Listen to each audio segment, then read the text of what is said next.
Salam sehat dan salam bahagia. Ketemu lagi teman-teman. Dan kali ini kita akan membahas tentang siapakah kita atau citra diri. Nah, di sini pertama kita harus lihat dulu perbedaan dari kedua pertanyaan ini. Di saat kita ditanya, siapa namamu?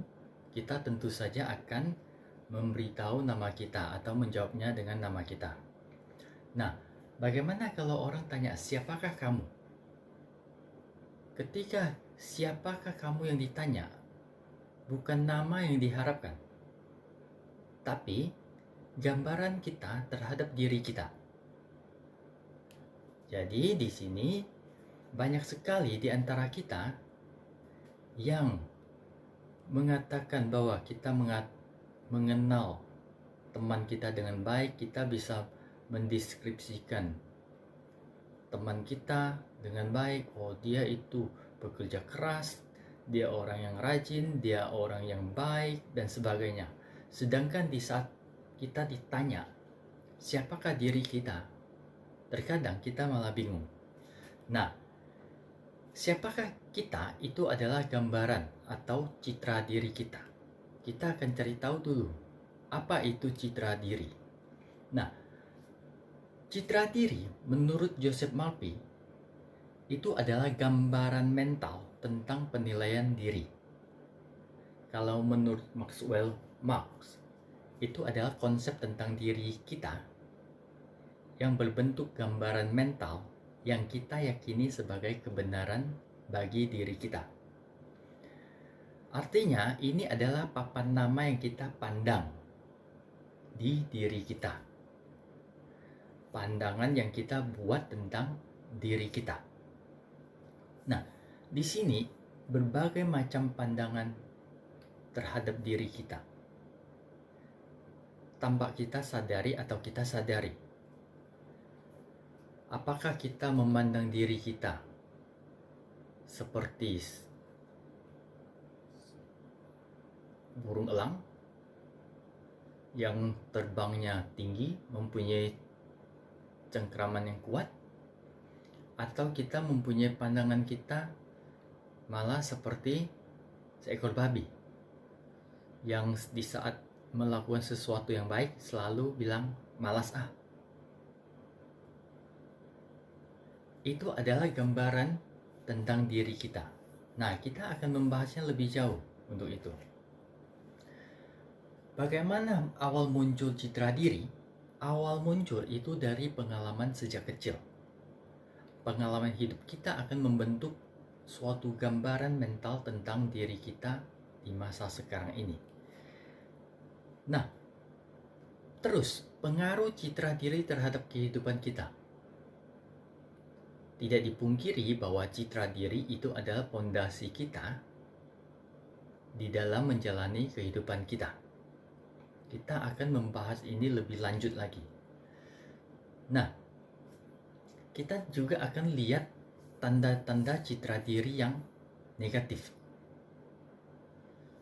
Ada beberapa tanda yang bisa kita lihat, yaitu rasa kebencian yang membara, obsesi bekerja keras tanpa mempedulikan orang lain, terus keinginan berlebih untuk menyenangkan orang lain, kaku, suka marah-marah, depresif atau marah terhadap diri sendiri, dan sering mengkritik orang lain dan mengkritik diri sendiri. Itu beberapa ciri yang ada dalam citra diri yang negatif. Nah, sekarang kita akan membedakan konsep diri dan percaya diri serta egoisme dengan kesombongan. Nah, konsep diri atau percaya diri dan percaya diri di sini artinya sikap mau menerima diri sendiri apa adanya, menghargai diri sendiri, bangga terhadap diri sendiri dan percaya terhadap kemampuan diri sendiri, berani mengakui siapa diri kita serta bahagia dan bersyukur atas diri kita.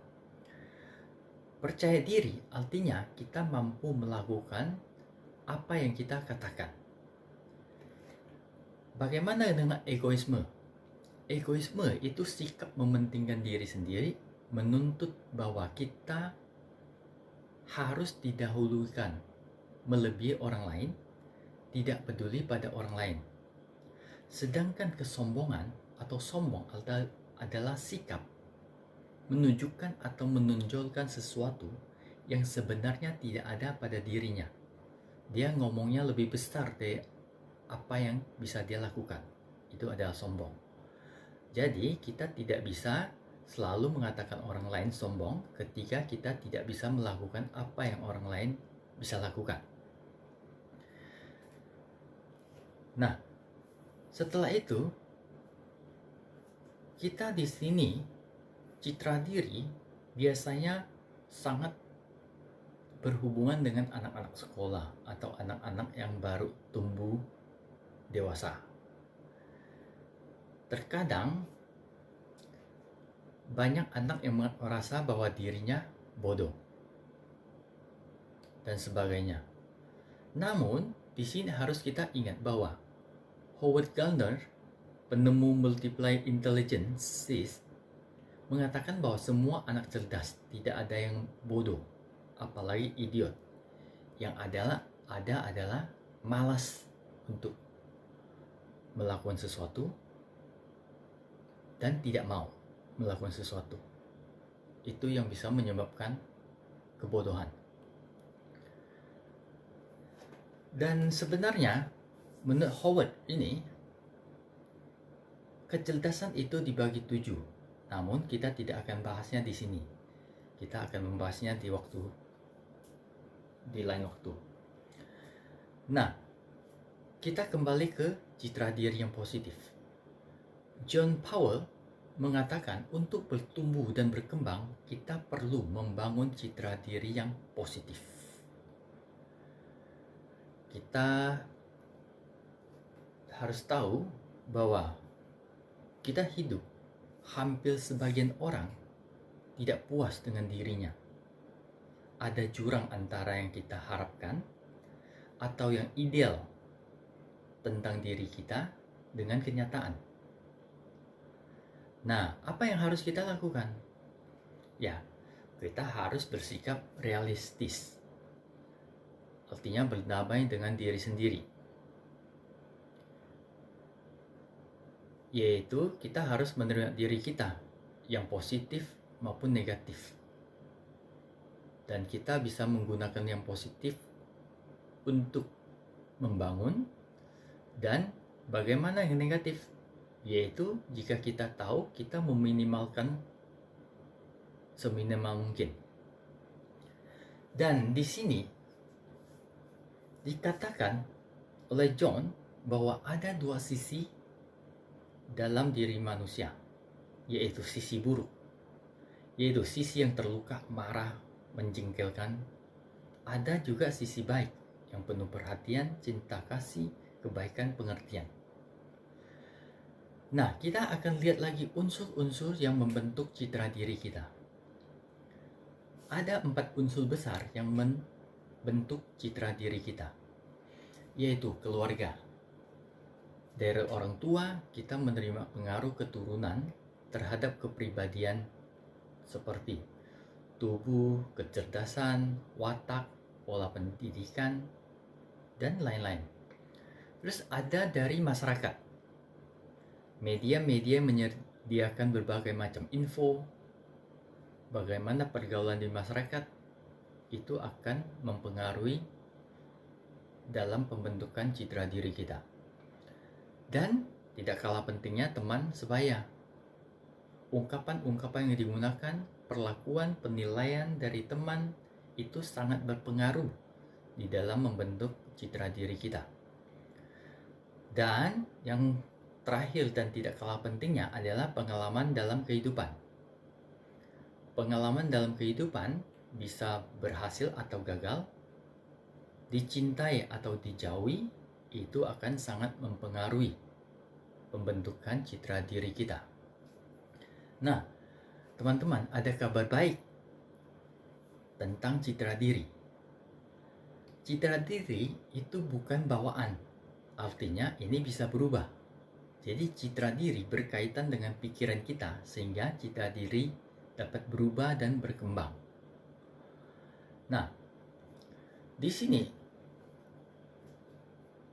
kenapa kita harus punya citra diri yang positif? Citra diri yang positif akan membuat kita bahagia dan damai, bebas, rasa bangga terhadap diri sendiri, meningkatkan kemampuan diri, semangat yang lebih kuat, dan kepercayaan diri yang sehat. Itu yang akan kita dapat jika kita mempunyai citra diri yang positif. Nah, menurut William James, psikolog pertama Amerika, dia mengatakan neraka yang harus dihadapi setelah kita mati, yang dikisahkan oleh teolog, tidak lebih buruk daripada neraka yang kita ciptakan untuk diri kita sendiri di dunia ini akibat terus mendanani karakter kita dengan cara yang salah. Artinya, jika kita memberikan citra diri yang salah, kita sudah merasakan neraka di dunia ini.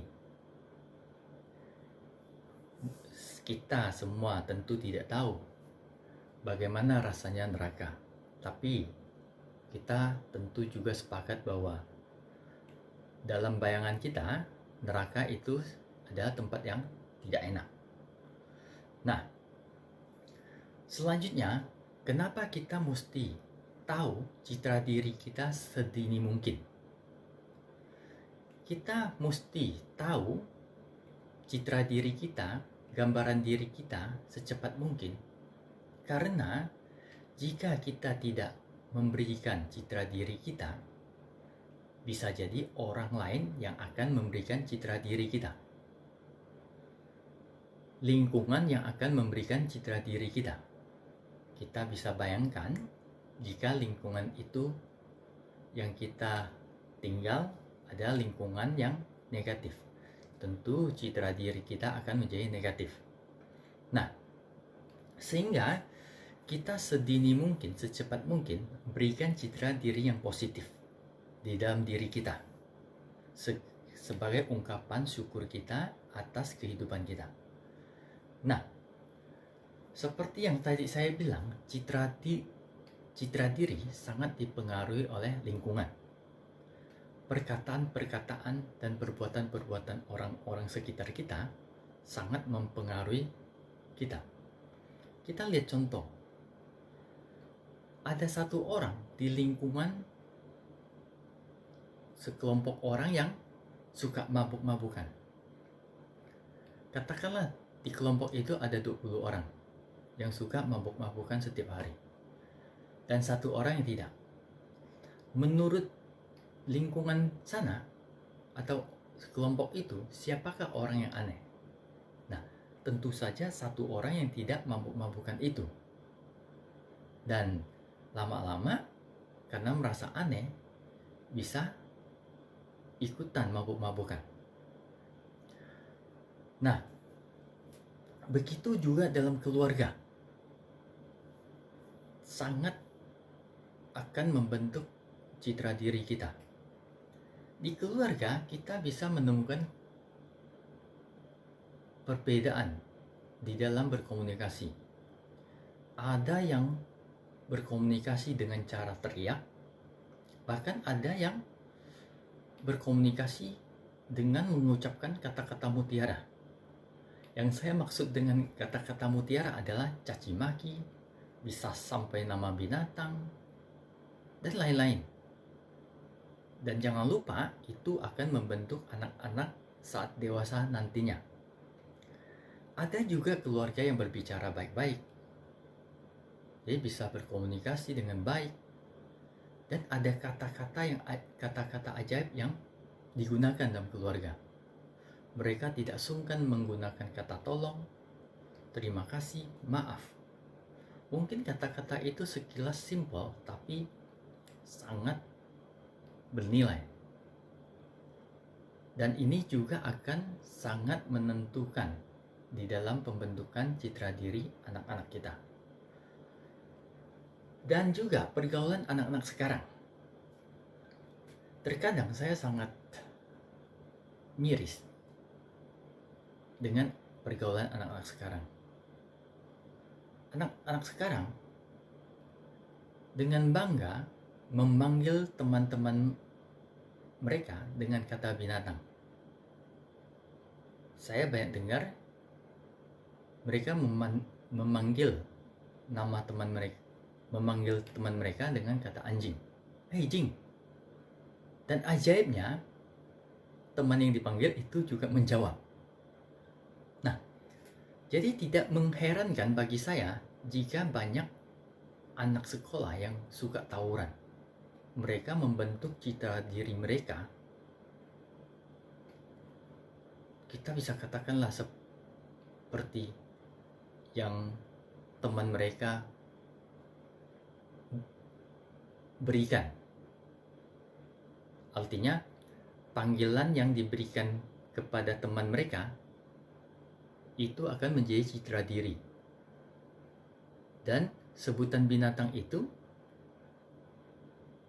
tidak menutup kemungkinan mempengaruhi pikiran mereka, dan terjadilah tawuran-tawuran yang tidak diinginkan. Nah, perkataan-perkataan itu sangat besar terhadap pembentukan citra diri kita, terhadap diri kita. Kita akan dengarkan sebuah cerita bagaimana pengaruh perkataan-perkataan itu sangat besar terhadap sekelompok katak yang melakukan perlombaan. Nah, di sini ada sekelompok katak melakukan perlombaan untuk mencapai puncak menara yang tinggi. Dan banyak penonton yang nonton. Dan penonton itu selalu berbisik dan berteriak, jalan terlalu sulit, mereka tidak akan sampai ke puncak. Tidak ada kesempatan untuk berhasil. Dan katak-katak yang melakukan perlombaan itu satu persatu jatuh. Ada yang masih berusaha untuk memanjat. Tapi penonton juga makin meneriakkan bahwa terlalu sulit, tidak akan ada yang berhasil. Dan makin banyak katak yang jatuh. Dan hanya ada satu katak kecil yang terus memanjat dan akhirnya sampai ke puncak. Dan semua katak juga heran, kenapa katak kecil ini bisa sampai ke puncak menara. Dan akhirnya penonton bertanya kepada katak kecil itu, apa rahasianya? Dan sangat mengejutkan, rahasia dari katak kecil yang bisa sampai di menara adalah dia tuli. Jadi dia tidak mendengar perkataan-perkataan negatif dari para penonton, sehingga dia memanjat terus, akhirnya bisa sampai. Kita lihat perkataan-perkataan ini sangat mempengaruhi kita. Nah, selanjutnya citra diri itu seperti mata. Tidak terlalu besar, tapi bisa memandang dunia yang besar tanpa batas. Dan jika kita menutup mata kita dengan sebelah tangan, apa yang terjadi? Ya, akan menjadi gelap dan tidak melihat apapun. Itulah citra diri kita. Bagaimana kita memberikan citra diri, itu akan mempengaruhi bagaimana kita memandang dunia, memandang kehidupan ini. Nah, ketika kita sudah tahu citra diri, kita tidak akan mudah terpengaruh. Lingkungan, seperti yang kita tahu, lingkungan sangat mempengaruhi kita. Dan lingkungan yang negatif sangat mempengaruhi kita dan bisa merubah citra diri kita yang sudah positif.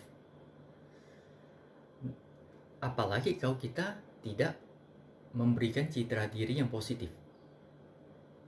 Di lingkungan tersebut akan terbentuk citra diri yang negatif bagi diri kita. Nah, jika kita sudah memberikan citra diri yang positif, apa yang terjadi jika kita ada di lingkungan yang negatif?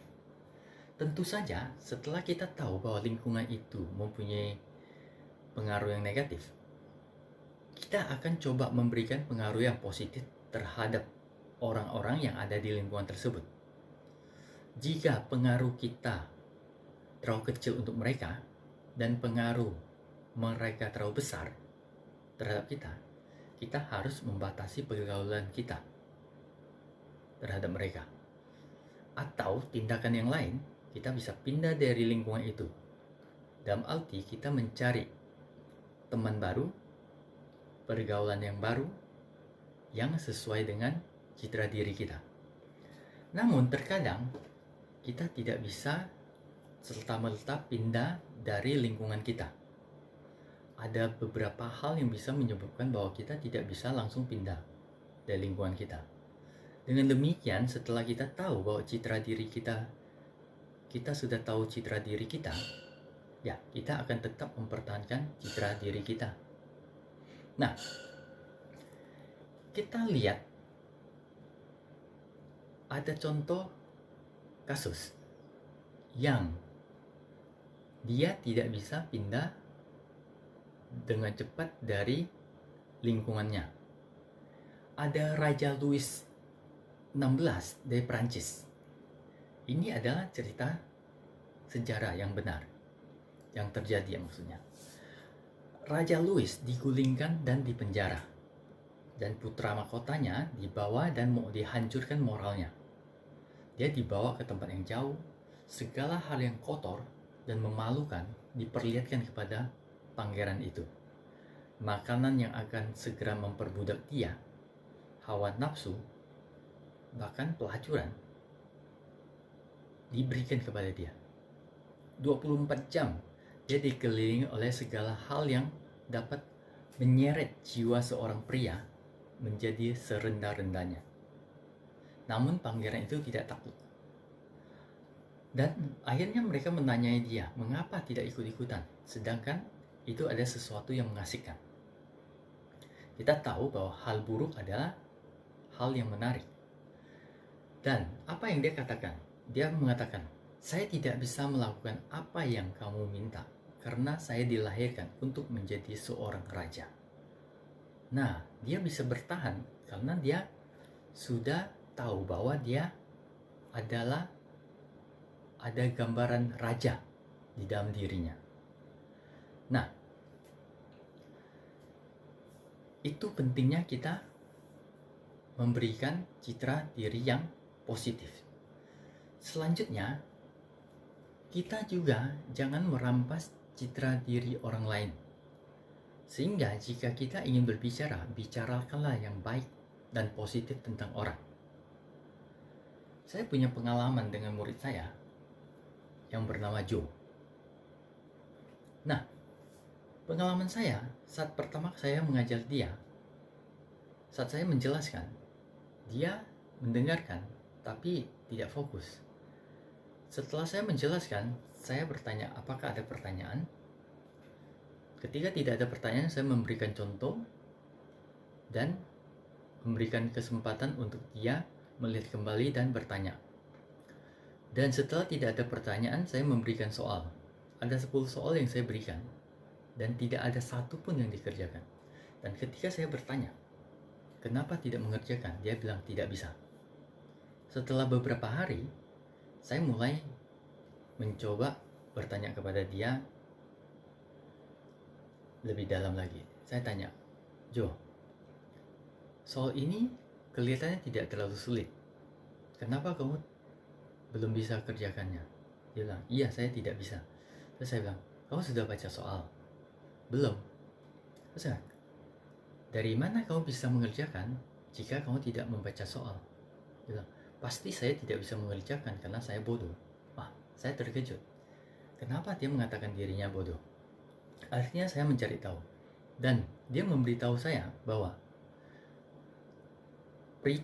predikat bodoh itu diberikan oleh mamanya sama gurunya di sekolah.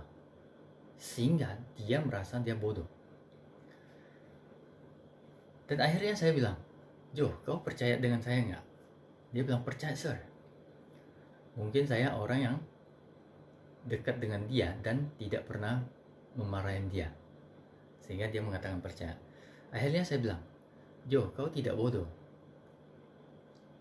Kau tidak bisa melakukan suatu hal, itu tidak menyebabkan kamu bodoh.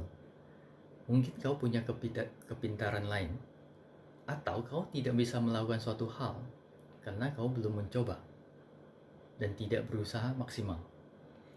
Terus saya bilang, mulai sekarang, jika ada orang lain yang bilang kamu bodoh, kamu beritahu dia, saya tidak bodoh. Dan akhirnya dia bilang, bagaimana jika mamanya yang bilang dia bodoh? Apakah dia harus mengatakan hal yang sama kepada mamanya? Saya bilang, tentu saja. Terus dia bilang, bagaimana kalau mama saya marah?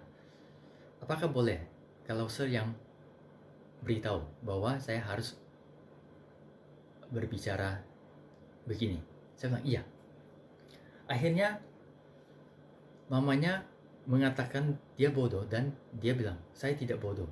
Dan mamanya tahu bahwa dia mengatakan kepada mamanya bahwa saya yang ajarin. Akhirnya keesokan harinya saya ditegur sama mamanya, kenapa mengajarkan anaknya untuk melawan dia.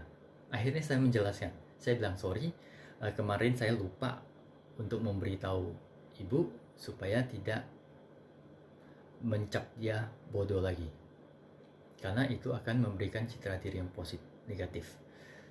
Terus saya menjelaskan, akhirnya ibunya mengerti. Dan singkat cerita, anak itu sekarang sudah kuliah di Singapura, dan bisa dikatakan dia bisa dibanggakan sekarang. Nah, kita lihat dari pengalaman ini, orang terdekat kita kadang bisa merampas citra diri kita walaupun mereka tidak bermaksud demikian. Nah, begitupun kita, kadang kita merampas citra orang lain walaupun kita tidak bermaksud, dengan mengatakan sesuatu yang kita rasa itu ada sesuatu yang wajar, namun itu bisa mempengaruhi citra dirinya. Nah, terkadang juga kita gampang memberikan penilaian buruk terhadap orang lain sebelum kita benar-benar mengenalnya. Ada sebuah cerita, seorang gadis saat dia menunggu pesawat untuk terbang, dia membeli biskuit dan sebuah buku. Akhirnya dia mendapatkan tempat duduk membaca buku itu, dan dia lihat ada seorang pemuda duduk di sampingnya, terus mengambil biskuit itu, memakannya, dan gadis itu juga mengambil biskuit yang sama. Dia pertama kesel, kok orang ini tidak tahu malu ya, mengambil biskuit saya tanpa permisi. Dan seterusnya, akhirnya biskuit itu tinggal satu. Dan yang dilakukan pemuda itu adalah dia membelah biskuitnya dan satu diserahkan ke gadis itu dan dia memakan separuhnya. Akhirnya si pemuda itu setelah memakan separuhnya pergi, dan gadis ini sangat kesal. Dalam hatinya tidak tahu malu pemuda ini. Dan setelah pesawatnya tiba, dia bersiap-siap. Dan betapa terkejutnya dia saat dia membawa tasnya, ternyata biskuitnya ada di tasnya. Ternyata yang dia makan adalah biskuit pemuda itu. Nah, lihat, kita begitu mudah memberikan cap kepada orang sebelum kita betul-betul mengenalnya.